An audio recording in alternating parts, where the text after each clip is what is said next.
Hello friends, welcome to UGC EPG Pathshala. I am Suman Dash Bhattamishra, Assistant Professor of Law at National Law University, Odisha, and today I will be discussing with you a topic titled Victim Witness Programs. Before I begin, let me first introduce the topic to you. Witnesses play a very important role in criminal proceedings. A witness is a person who provides crucial information about the occurrence of a crime to courts.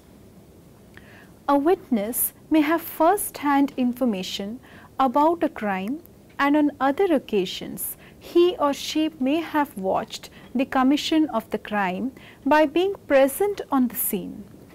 Since witnesses form such an integral part of a crime scene, their statements are used for the purpose of corroboration as well as for discovering and establishing the guilt of the accused. Their role in establishing the guilt of the accused and in protecting the interest of the prosecution also makes them a very easy target of various crimes. Sometimes they are intimidated by the accused, and on other occasions they are put under massive pressure to retract their statements in courts. As a result, witnesses turn hostile and their credibility becomes questionable. Such hostility of witnesses has deleterious consequences on the prosecution's case and the entire justice delivery mechanism. In this context, witness protection programs become very relevant. So, what is meant by a witness protection program? What are its definitional components and what are the functions of a witness? We will now try to understand these three questions. Broadly, witnesses can belong to two categories: eyewitnesses and circumstantial witnesses. They can be further categorized as prosecution witnesses, defense witnesses, expert witnesses, and then eyewitnesses. Section 118 of the Indian Evidence Act 1872 lays down conditions under which a person is considered to be competent to testify. Under this section, a person can be said to be a competent witness if he or she has the ability and sufficient rationality to comprehend the questions which are put to him, and ordinarily lunatic persons are not considered competent to testify. However, during their lucid intervals, lunatic persons' testimony may be taken into account by courts if courts find that such person is sufficiently capable to understand the nature of questions which are being put to him. Under section 119 of the Act, dumb people can also become competent witnesses. Likewise, children and old or infirm people can also be taken as witnesses, provided they reveal sufficient maturity to understand the nature of questions which are put to them. Prosecution witnesses are such persons who appear on behalf of the prosecution during a criminal proceeding. Likewise, defense witnesses are those who appear on behalf of the accused. An expert witness is not a witness of fact. On the other hand, his or her testimony is scientific and advisory in nature. He or she furnishes data based on special knowledge in a certain area to aid the judge in the formation of an independent opinion. An eyewitness is a person who gives testimony in relation to facts which he or she has seen, and therefore such witnesses play a crucial role in criminal proceedings. When witnesses make statements contrary to the party calling and examining them, they are called hostile witnesses. Hostile witnesses are not considered to be credible witnesses, and their actions suggest their lack of interest in exposing the truth to the court. So, why are we talking about witness protection? And what does the world have to say about witness protection? For this, we need to take a look at the international regime in relation to witness protection. All over the world, various states have adopted laws for protecting witnesses. The growing need for witness protection stems from the fact that the role played by them has a large impact on the conduct of trial or criminal proceeding. Further, witnesses have no stakes in the outcome of a trial, as they are neither the victim nor the accused. So it is the responsibility of states to ensure that they are protected, as otherwise there is no reason why they should appear in court to speak the truth or to help the prosecution while their life and property may be at stake. So witness protection becomes crucial here. There are a few provisions in various international as well as domestic documents for protecting the witnesses. The UN Convention Against Transnational Organized Crime, or the UNTOC as it is called, under Article 24, as well as the UN Convention Against Corruption, or UNCAC as it is called, under Article 32, make it mandatory for state parties to take necessary measures for effective protection of witnesses. UNCAC makes it necessary for each state party to develop a mechanism within its domestic legal system to protect witnesses, including expert witnesses, from potential retaliation or intimidation. Wherever necessary, states will also be required to protect the family as well as near and dear ones of such witnesses. Since witnesses of organized crimes are always under massive threats of loss of life and property, the UNTOC makes it obligatory for states to maximize witness protection programs. Apart from that, the UNODC also lends support to other states for strengthening their witness protection programs. And this happens by offering technical assistance, which include training and awareness programs for sensitization of judges, police officers and other actors of the criminal justice system. Likewise, it also offers legislative assistance, conducts legal and institutional assessments, and then extends specialized support services to assist in the establishment of witness protection units. Witness protection units are crucial for protection of witnesses. Most importantly, the UNODC plays a pivotal role in strengthening international cooperation for protection of witnesses. In countries, for example, like in Australia, a special law has been formulated which is known as the Witness Protection Act. The law was formulated in 1991 and it exists for protecting the interests of witnesses. Likewise, in the United States of America, the Witness Security Reform Act of 1984 provides for relocation and protection of witnesses in proceedings related to organized criminal activity. Drug trafficking, other serious offences are also brought within its ambit. The final authority to decide whether or not a person may be allowed to enter the witness protection program is the Attorney General of the United States.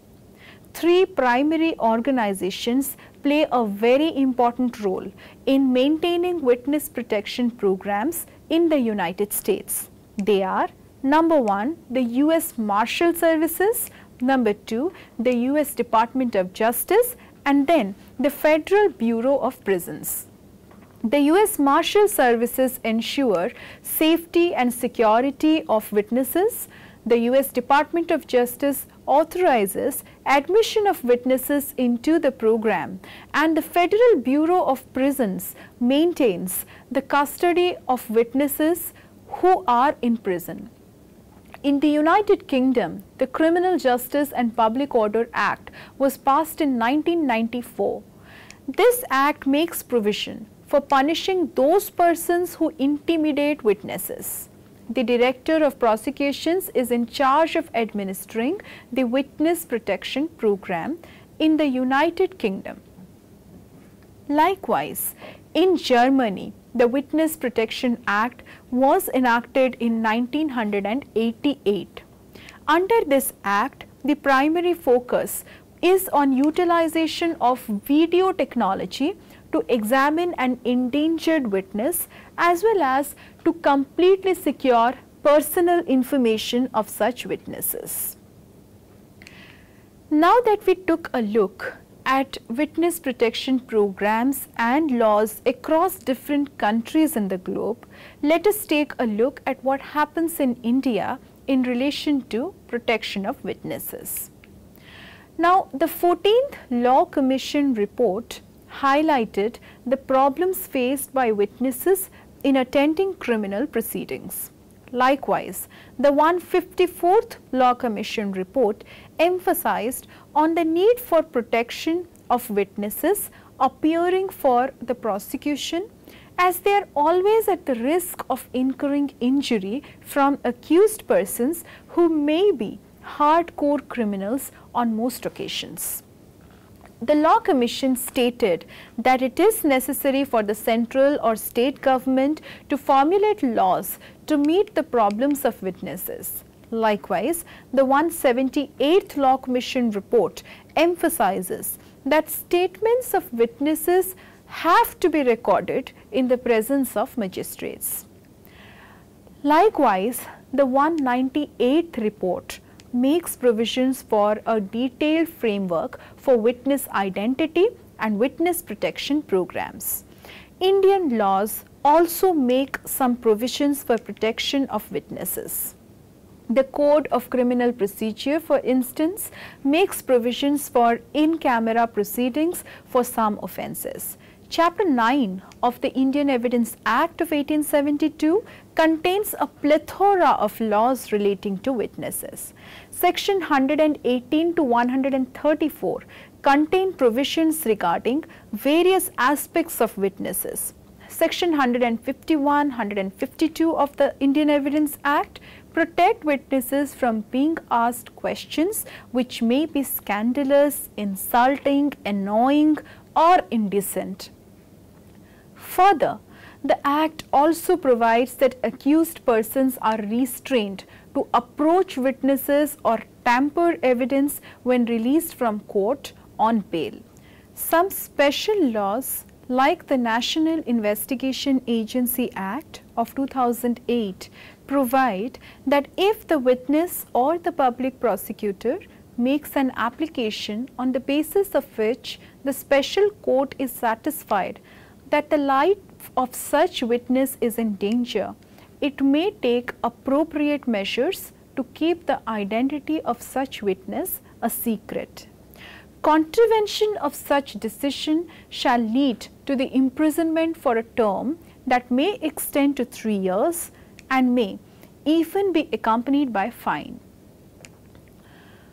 Apart from these provisions, at various stages of the investigation, the police also has a special role to play in protection of witnesses. Section 309 of CRPC provides that a criminal proceeding must be held expeditiously, and once examination of witnesses commences, it shall be held regularly on a day-to-day basis. To protect witnesses, the manner in which the police conducts investigation is also extremely important, because on the basis of such investigation, charges can be framed effectively, and this can also ensure that the accused does not get away due to lack of evidence or an error of procedure at the time of investigation. At this juncture, let us then try to analyze the structure, method and mechanism of witness protection and assistance. Internationally, there are many provisions related to this, and the structures which have been made keep in mind how witness protection can be maximized and how the identity of witnesses can be protected. The Council of Europe makes a very solid distinction between protection programs and protection measures. So, while the terms appear to be similar in form, the content of the terms is very different. Protection programs refer to those programs which are based on an agreement between the witness and concerned authorities for offering protection to an endangered witness. On the other hand, the term protection measures has a very wide ambit, and it refers to all individual measures that may be taken by concerned authorities for protecting witnesses from intimidation and retaliation. Intimidation and retaliation against witnesses are very common forms of trying to deter witnesses from coming to court, and so the laws make a clear provision in relation to that. So, while protection programs are designed specifically for those witnesses who have an agreement with the appropriate authorities, protection measures are more general in nature and are adopted by actors in the justice delivery mechanism to offer protection to endangered witnesses generally. Witness protection measures as part of a witness protection program and even otherwise are formal processes and must be proportional to the seriousness of the risk faced by a certain witness. Some witness protection measures are relatively very expensive because they form part of witness protection programs. For example, processes like relocating an endangered witness not only involve significant expenses but are also difficult to administer and manage. On the other hand, other formal measures like granting protection to witnesses by appointing police officers, security, etc., they are not only less intrusive, they are also cost effective and easier to implement. Now, these processes or protection measures are viable and safer alternatives to witness protection programs. In many cases, of course, depending on the gravity of the risk faced by a witness. All formal witness protection programs are designated to protect witnesses throughout the period of investigation till the conclusion of the trial. The objective of these programs is not only to safeguard endangered witnesses, but also to ensure that the investigation is fairly conducted without manipulation and the trial proceeds very smoothly. Security of the witness is also a major but not the only concern of a witness protection program. Throughout the program, physical protection of the witness is of utmost concern, and wherever necessary, in many protection programs, the witness is relocated and given a completely new identity. The program also calls for non-disclosure of information regarding the new identity of the witness and limited interaction with the protected witness. However, it must be remembered that although the contribution of the witness is recognized in a criminal proceeding, the idea of a witness protection program is not to reward the witness for supporting a just and cause and aiding the court to complete a fair prosecution. The idea, on the other hand, is to discharge the obligation of safeguarding the life and liberty of the individual who incurred major risks by making statements and offering testimony in a case.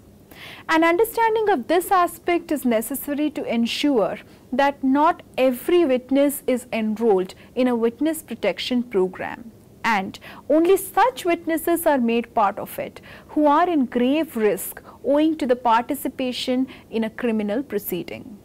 The structure of witness protection programs varies significantly from one country to another. Whereas in many European countries, it is seen as a police function. In other countries, it is seen as a function which is discharged by the judiciary. In Canada, for instance, witness protection program is seen as a police function directly. On the other hand, in the United States of America, it is a function that is discharged by close coordination between three important departments: the U.S. Marshal, the Department of Justice, and the Federal Bureau of Prisons. A study and review of existing structure of witness protection programs reveals that for such programs to retain their efficacy and confidentiality of the highest order, it is necessary that agencies involved in the programs must cooperate strongly with law enforcement agencies. Further, they should operate independently to ensure confidentiality of the witnesses, and therefore they must work at a safe distance from other tiers of the organization. Most importantly, the staff involved in a protection program must not be involved in investigation programs of the case of which the witness is a part. A very significant factor in implementing a strong witness protection program is the adoption of an enabling legislation. The enabling legislation must be a complete legal framework, making exhaustive provisions for formal protection measures and programs. The framework must contain non-invasive provisions like grant of security and police protection to witnesses as alternative measures for other extreme forms of witness protection like relocation and change of identity. Also, such legislation should make provisions to ensure that witnesses do not make use of protection programs to escape civil or criminal liability. Apart from that, the legislation must make provisions for a minimum threshold of eligibility criteria which need to be met before enrolling a witness in a protection program or extending the benefit of protection to him. Further, a yardstick must be evolved to assess the nature of witnesses who would be first in order of preference for receiving protection in a program. For instance, in many countries, witnesses who get precedence for the purpose of protection are persons acting as informers to the police. Since such informers or informants and their handlers are always under serious threat because of the nature of their work and because they play a very important role in reporting crime, they are the ones who are protected first under a witness protection program. A crucial question in witness protection programs is assessment of threat and determination of the need for protection. Without answering this question, any witness protection program will not be deemed to be complete. A crucial factor in every witness protection program, as we discussed, is assessment of threat and determination of the need for protection of witnesses. This goes without saying. So what are the methods of doing it? Laying down parameters is a difficult process. At the same time, this issue needs to be addressed in the enabling legislation for setting up a witness protection program. Since resources for implementing a witness protection program are not unlimited and the costs involved are really high, it is necessary and imperative to assess threat or risk levels to make strategic and optimum utilization of available resources. Before laying down parameters for a threat assessment, it is necessary to understand what contributes to the gravity of a risk. Several factors may go into the making of a threat, but the obvious point of reference is the relationship and proximity of the witness to the accused and the nature of the accused. So, threat assessment may revolve around the assessment of risk posed by the perpetrator for the witness at a certain point of time, as well as the capacity of the police and law enforcement agencies to deal with such threat. However, so far no standard parameters have been laid down for threat assessment in any mechanism of witness protection, and that speaks volumes about the complexity of the problem. At the same time, various countries have tried to address this issue on their own terms. Sometimes, a factor like the lack of identification of the accused or perpetrator is taken as an element to assess risk of the witness. Similarly, nature of the case for which the witness is offering testimony is also taken as a crucial factor for need assessment. So, this is what we discussed, the various points in relation to witness protection programs, which are also associated with the rights of victims. So, as to conclude, witness protection programs bring along a plethora of rights for protected witnesses. But most importantly, they are designed to dilute any risk to the life of a witness. A witness protection program must have an effective governing structure in order to be successful, and the organization of a witness protection program must also be relatively independent so that there is minimum risk of losing secrecy and confidentiality. The judiciary and law enforcement agencies also have a significant role to play in protecting witnesses by deciding the gravity of risk in certain cases and determining whether or not a witness deserves the benefits of a witness protection program.